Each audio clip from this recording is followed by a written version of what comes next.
அஸ்ஸலாமு அலைக்கும். ஹஃப்ஸா பின்த் சீரீன் ரஹிமஹுல்லாஹ் அவர்கள் கூறியதாவது: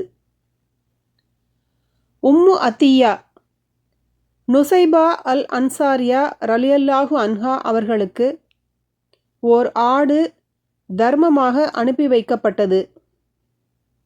அவர் அதில் சிறிதளவு இறைச்சியை ஆயிஷா ரலியல்லாஹு அன்ஹா அவர்களுக்கு அனுப்பி வைத்தார்.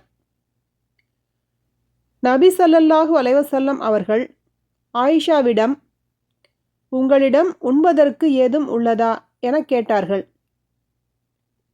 ஆயிஷா ரலியல்லாஹு அன்ஹா அவர்கள், நுசைபா அனுப்பி வைத்த இந்த ஆட்டை தவிர வேறெதுவும் இல்லை என்று கூறினார்கள்.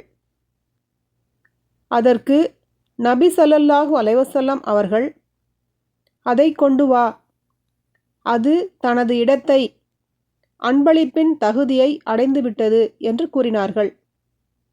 சஹீஹ் புகாரி 1446, அத்தியாயம் 24, ஜக்காத்தின் சட்டங்கள்.